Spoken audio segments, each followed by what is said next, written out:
You are now listening to the A Dose of Disruption podcast, powered by Experian. Weekly compelling conversations on making money moves and growing your network. The place where you can learn to be you and do you all at the same time. I'm your host, Shelly Bell, and now let's see what this week's Level Up looks like. All right, let's get into it. First topic of the day. Welcome to the Shelly Brief. Shelly Brief. Hashtag Shelly Brief. What's going on in the news today? I want to talk to you a little bit about Tiffany Haddish being not being paid, been asked to actually host the Grammy Awards and not be paid. And this is the most ridiculous thing I've heard yet.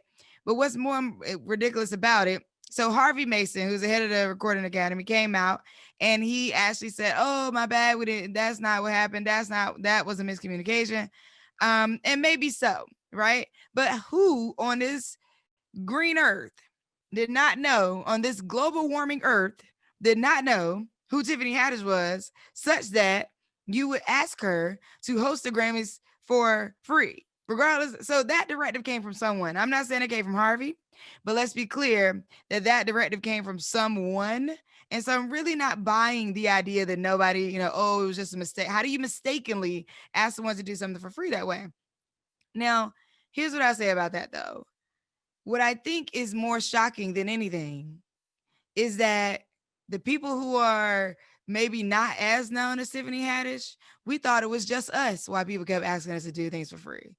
Right? Like, it's like, oh, but like you're asking me to do something for exposure because you just think I'm not that known. Oh, you're asking me to show up for free, perform for free, talk for free, do whatever on the stage for free because you're like, oh, Shelly is she's up and coming. She's not yet at the phase where I'm gonna pay her 5,000, 10,000. Oh, X, Y, and Z person. And then we bought into that narrative. We bought into the narrative like, oh, I'm not big enough, bright enough. I gotta do more work. I gotta get more followers before I can do. And now it's like, if someone as amazing and famous as Tiffany Haddish can be asked by an institution as big and as famous as the Grammys to perform for free for the sake of what? Exposure? Then what the hell? Right? The game is rigged. And we continuously see this happening.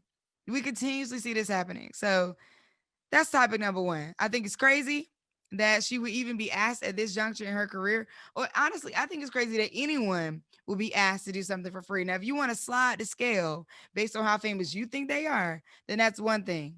But if corporations, even if it's a nonprofit and you want to give to the cause, that's one thing. That's still actually not free. That's called in kind. And in kind can be tallied up and it has a dollar amount attached. So I want to be, yes, you're not getting cash payment, but there is for nonprofits, you're going for the cause, and there is an in-kind payment, right? And you get to tally that up, and you get to, write that off. You get to do some things with that in-kind speaking engagement that you may have done.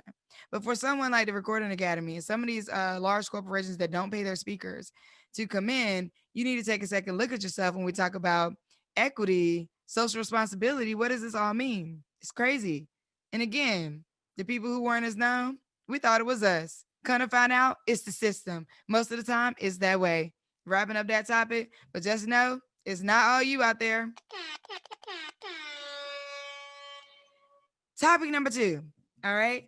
I want to talk about the Biden administration video that was leaked, put out, I don't know, where Biden is talking to Black leaders. Now, on this video, which you can find online, we'll try to put it in the show notes, is him talking to Black leaders across the country, and they're asking him, talking to him about, what he's going to do when he's the president-elect. Like there's conversations and I guess, quote unquote, deals that they've made about how he was going to do whatever he's doing. And he's saying to them, look, defund the police is actually not favorable. And that, and that people here defund the police and they actually are not in agreement with it, and it can actually be hurting us. So let's figure out, let me get in office, and then I'm going to take care of y'all on the back end. Give me a minute. Let me get in office. Right. And so he's doing the politician thing, and he's saying, what needs to be said. He, from his standpoint, And some Black people took it completely wrong. Not wrong. They took it in a way that probably is not the most productive for the conversation we need to be having right now. Or the fact that we do need to figure out, or we should consider getting him in office and then figuring out what happens. Now, he's a politician. So, and politicians going to politic because that's the way politics works. At the same time, we ran out of options here. But one of the things that I think is so interesting about the idea of like, everybody, the defund the police thing, everybody calm down on defund the police. I was talking to someone who works in politics and in governments, and he said something I thought was really key, which is defund the police sounds like we're saying don't give any money to the police, which people who are extreme view that as extreme. And they're like, oh no, that's way extreme. What do you mean defund the police? What do you mean you're not going to give any money to police? Don't you have police friends? Don't you have police family? Don't you have police around you, protecting you? Blah, blah, blah, blah, blah. Like, come on, y'all. Let's get serious. Let's get real. We're not talking about not paying people at all. We're not talking about putting police in quote unquote poverty, right?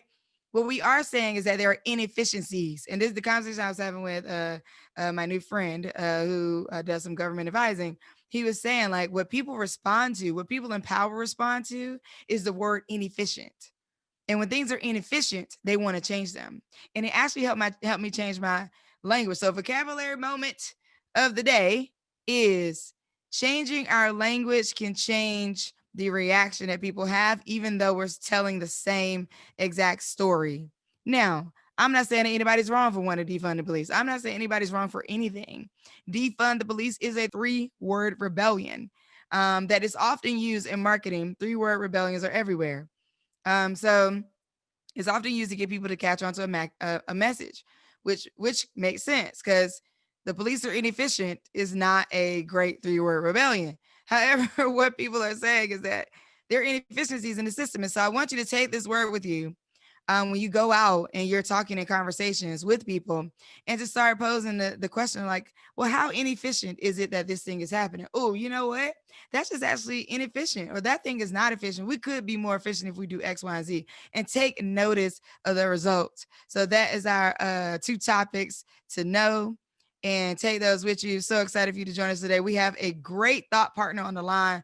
Today's thought partner is Gary V. I'm going to be talking to him about his story. I'm going to be talking to him about what he thinks is next in marketing. If you don't know Gary V, check out his links in the show notes. But here you're going to be introduced to him if you don't know him already. Also one of those people that I feel like everybody probably knows who he is, but doesn't want to take that for granted. So here we go. My interview with Gary V, who is an entrepreneur, marketing guru, and just all around disruptor. So excited to have the opportunity to chat with him. Check it out. I am Shelly Bell, your host, and today we're talking to Gary V, none other than Gary V. Like everybody knows you. It's so good to see you, man. I haven't seen you since January. So how has everything been going on your end? 2020 came in hot. It's when we saw each other at CES, first of all, it's so great to be here. Second of all, I want to say publicly what I said when I jumped on. The yellow looks insane. You look great.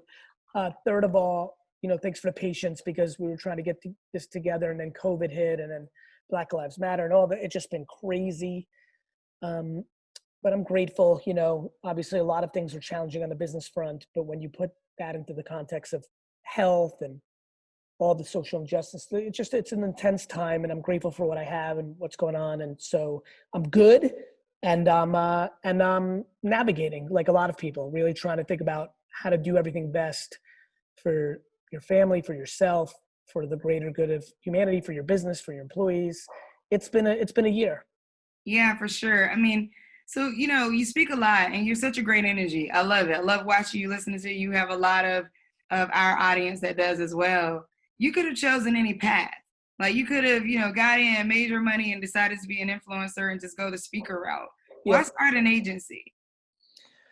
I like being a businessman, like I never aspired to have people know who I was, right? I was 31 years old the first time I made a video about wine. I was 34 the first time I made a video about business. Business and wine people weren't famous. I didn't go to Hollywood when I was a kid. I never dreamed of being an actor or anything of that nature. So it's not in me to be Gary V. Meaning I'm thrilled. Look, you have the benefit of what most people don't, which is you saw me at that cocktail hour at CES. I hope you saw what I know is my truth, which is I genuinely like people. And so the Gary Vee thing allows me to know a lot of people, which is cool. Like I love that part. I don't love the part that people put me on a pedestal because I'm just one dude. I don't like the part of like sometimes being bothered if I'm with my kids because I don't get a lot of time with them. I don't like the fact that you always know that like everybody's watching everything. There's no downtime. Yeah. But those are all so secondary compared to the admiration and the kindness that comes with knowing people. And so, for me, I've only known how to do business. I enjoy the book writing. I enjoy the public speaking.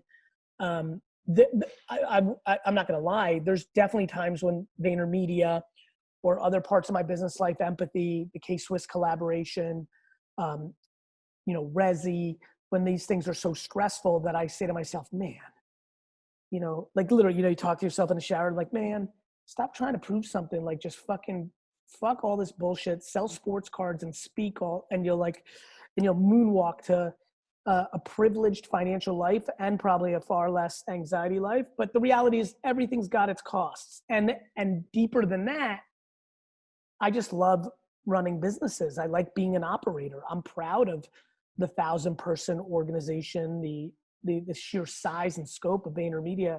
It's a real accomplishment. I'm proud of it. It is for sure. So on a day-to-day, how do you keep that energy up? Do you have a major workout routine? Do you like eat certain kinds of bars? Like what, or do you sleep a lot? Like that's another thing. You know what's funny? I do sleep a lot more than people think. I sleep 6, 7, 8. I'm not less than 6. I'm finished if I'm less than 6. I really do think it's my mental stability, to be honest. We talk a lot about white privilege.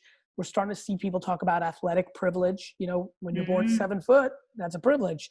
That's right. But I actually think the ultimate privilege is actually mental stability, like a calmness, a lack of anxiety. DNA-wise, and growing up with not a whole lot and growing up with very incredible parents, especially my mom, really created simplicity. I as long as I'm healthy and as long as the people I love are healthy, it's very easy for me to be good. And so I really think the reason I have so much energy is based on gratitude. I'm grateful.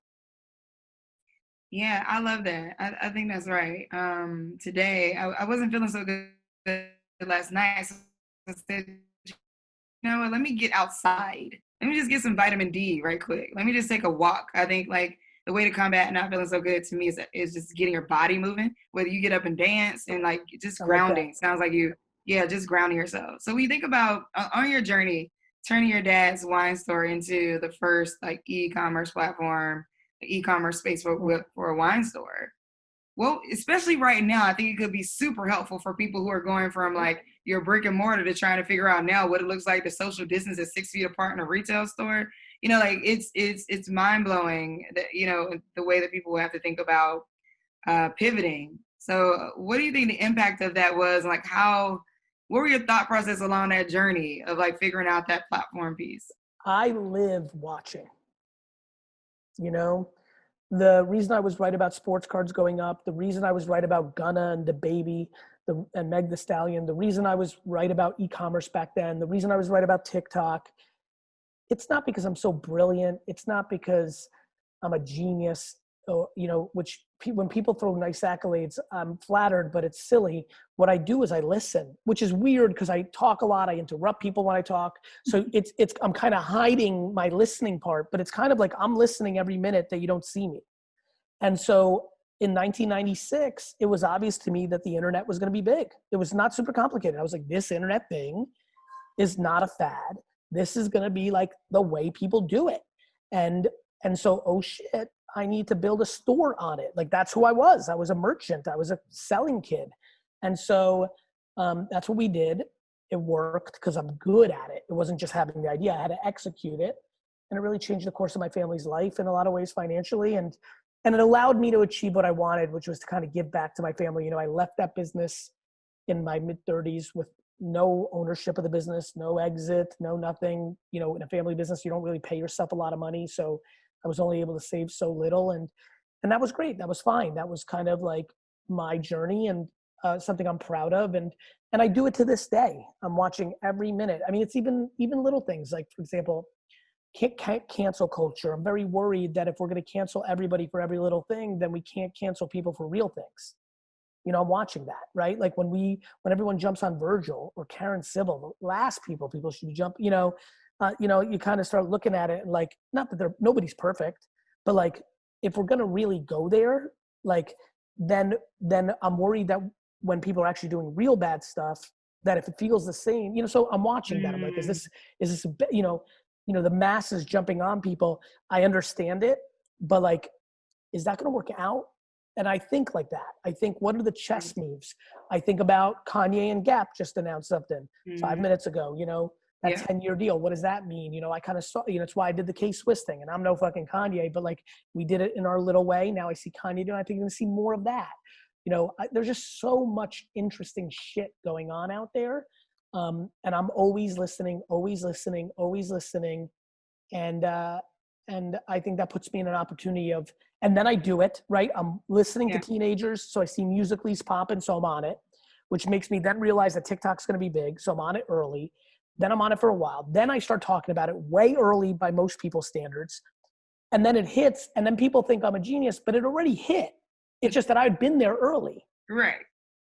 I equate it to sports and music. Like, the best high school football player right now is not really known, but if you're in the football business, you know who it is. And so if you're out there saying this kid's gonna be a star, and then 5-7 years later he's in the NFL, he's a star, of course you were in it. It's music. Like, if you really follow music like that, like, you knew DaBaby was a star, but maybe 2 years before he's on, SNL. And so it's what I've always done. It's what I did with Twitter and Facebook and all those investments. It already happened. I just did it 3 years before the masses understood it. Yeah, I think that's interesting, because I've said lately the same thing about the VC realm, and this idea of like, why aren't they recruiting like an athletic recruiter would? Like, why aren't they looking at the people in the markets and how they're moving and the resilient business owners, instead of whatever formula or pattern they're matching that says that. The problem is because the VC world is run by well-educated, individuals. And so there's a bias towards Harvard and Wharton, in the same way that I made my investments. Not like, I actually had to admit something yesterday that hurt, where I was like, yo, I have unconscious, maybe even conscious bias towards really good students. I don't think Harvard Henry and Yale Yana and Stanford Susan and Stan are going to be great entrepreneurs, and that's not fair. Like, in the same way that VCs are not investing in enough Black women. Like, now people tend to not cry for third generation wealthy Henry that went to Harvard, but look, I've met a lot of Henry Harvard, and it's kind of shitty to live a life that no matter what you do, everyone's going to be like, yeah, fuck you, your dad gave it to you. And that's that anxiety. And then, of course, I always have the cliche person come up to me, like, when they hear me say something like that, like, yo, I'll switch with them because I ain't got shit. And I get that. Like, but like, for me, I'm an underdog guy. I like the shit. I like the grind. That's me. I'm not saying it's right or wrong. I'm not saying it's easier or better. I'm saying we collectively. And then there's a whole nother thing, I'm sorry to jump into this, which is, I'm trying to teach people not to be excited about going after VC. I'm telling people, learn how to make money, not raise money. Oh my God, I'm right there with you. Because build a company, like, do that. I mean, I was having a conversation with a woman earlier, and I'm like, so entrepreneurs get upset when you say to them, like, you're too early. And it's like, oh, what do you mean? I'm passionate about my thing. Well, you don't, this is not a company yet. That you need to learn more lessons about what it means to actually run this as a model for a while. So I think, like, I'm super hype about, like, look, run a company, make money.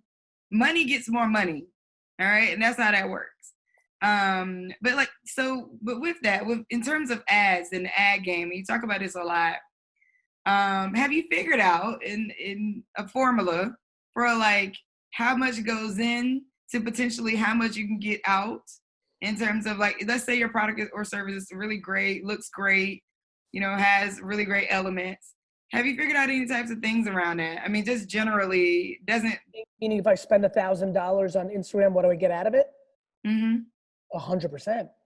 It's called CAC, customer acquisition cost. And then you got to figure out the LTV, the lifetime value. So I got you, Shelly, to sign up for Wine Text. You know, my dad's thing that I've been pushing like crazy, sign up if you like wine. And that cost me $49 when I look at my math, because I went after 49 people for $1 each and you signed up. So that execution, that picture, that ad cost me $49 because only one of the 49 people at $1 a pop came in. Then I got to look at that group on if they bought 4 times, and then the profit of those, it was $49, and that took 3 months. Now I know my payback period is 3 months. Got it? So yes, there's a lot of math to ads if you're doing sales. If you're doing brand, which is what I spend most of my time on, I just don't want to sell it to anybody, anything. I just want you to know who I am, share my ideas, build that game. Then that you don't have a formula for. You're just looking at like, what's the consumption? That's more of a feel thing, because you don't want to go just on impressions, because somebody might think you suck, but you don't know. You got to read the comments, you got to look, but that's a little bit of a different kind of measurement on brand. You got to go with intuition, qual. You can look at impressions and think of that as a barometer, but usually the quality impression is not very obvious. And that's how I think about that. I like it, because I think sometimes, one of the things that we're passionate about at Black Girl Ventures is micro granting. And so the way our competition works is, in my mind, you can run ads. If I can get you $2,000, you can run ads. If I can get you a couple $100, you can run ads. And it is like, it's free and clear. Take the capital, find a way to get you some more attention, get you some more customers, that kind of thing. What kind of advice would you give someone who's doing this by themselves, or like a solopreneur, or someone with a very, very small team that's trying to create the maximum amount of value? Do you have certain ways that you lay out your time, that you like map out things to make them work? I think it's self-awareness and happiness. You need to know who you are. Like if you're not good at math, you may not be the person to run the ads. If you also need to know what you love. Like if you know you love talking to people, well then create Zooms all day and throw 20 people in it and just jam. So I think you have to be self-aware and look for happiness, because happiness leads to energy. Back to your earlier question, gratitude. I'm happy. That's why I'm nice to people. Like who do you think's not nice to people? Unhappy people. And so I'm happy, and I think it's because I try to put myself in a position to be happy, and I think that's what people need to look for, which is, what do you need to do to be happy? And so I think it's very important for people to know who they are instead of who they wish they were. Got it? Like a lot of people are like, I'm a CEO. Are you? Just because it's fresh and popping now? Maybe you're not. Maybe you're a COO. Maybe you're a number 2. Maybe you're a 3. And you would have made so much more money and been so much happier. Listen, number 3 to Mark Zuckerberg, number 3, to Sarah Blakely, number 3 to, me, that's good. Right. And so I think we need to stop putting entrepreneurship on a pedestal, because it's not for everyone. It's not. And I tell people all the time, you're not the hashtag boss. I don't care for that.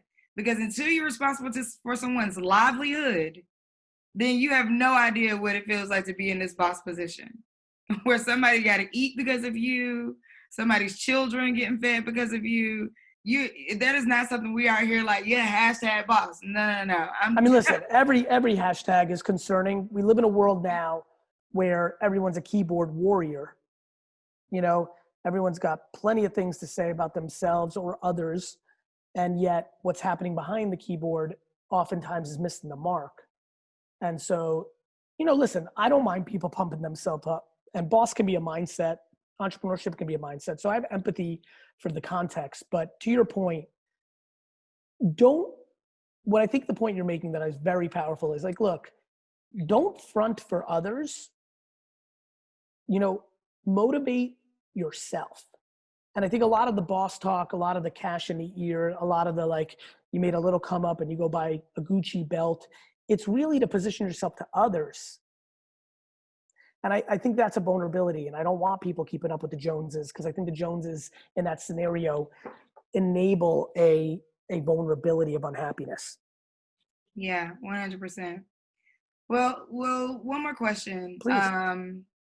what kind of advice would you give a coach right now? I think so. The coach realm is popping too. Like it's this like buy my $14.97 package, my $9.97, and I've been a little hesitant to go into it, even though I know my brand is bigger and completely different. It just always seems a little bit false sometimes. So I'm trying to figure out, navigate who's the best coach, who's a real coach, who has the right thing to go where. But if there is someone who's really genuine and looking to expand their business, what kind of advice would you give someone in that coaching realm? I think you have to do your job. I think Billy does a good job. I think a lot of people do a good job. Like, there's a lot of, you got to find the right coach for you. I think you need to go, listen, coaching's tricky, right? I try to do coaching for free with all my stuff, but I can't be super detailed. Mm-hmm. Others can really bring value. It's just an ROI game. It's no different than college. It's no different than anything. There's a lot of great free information. I always say that. But coaches, a lot of coaches coaches that teach people to be coaches is always a very interesting game. I think there's a lot of vulnerability in that. There are plenty good men and women in it, but I do think tends to be a scary place. I think there's a lot of ways to do it. I think reaching out to people that liked and disliked the coach, like going to Twitter and searching, and then reaching out to 10 people and just getting on a call and really hearing it, I think can really help. Doing your homework. Yeah, 100%. Well, I know you don't have a whole lot of time, but I'm so glad you could stop by and just kick it with me for a minute. Let me say a couple more things to bring, but let me give some value. Yeah. LinkedIn organic. For a lot of people that are listening, start posting on LinkedIn. The organic reach is real and it's a real opportunity. So that's number one. And video learn Google how to strip the audio out of your videos so you can have a podcast even though you're doing videos. Those are two hacks that I think a lot of people in this audience would really get value out of. Stripping audio, doing videos, lives, different things, but then stripping the audio and making that your podcast. And then you just Google, how do I do a podcast? It will teach you everything. Google is free and it will teach you. And so those two things stand out. Yeah. Awesome. So anything that you got working on, things we should go buy, things we should sign up for? No. Gary B on all social. Check me out. Hopefully I can bring you some value. This is weird, but I would get educated about sports cards. They're going up. If you're into that collectible stuff, that market is hot and has been hot. As for me, just no, I just want everybody to get theirs. All right. Thank you so much, man. Take care. Stay well. Right, bye-bye. Thanks for joining us, Disruptors, and congratulations. You have taken another step toward being friggin' amazing. Make sure you visit us at adoseofdisruption.com, where you can subscribe to the show in iTunes, Stitcher, Spotify, or via RSS feed. Rate and subscribe if you're all the way live. That's right. Tell a friend, rate and subscribe to keep us all the way live. Come back next week so we can disrupt some more shit.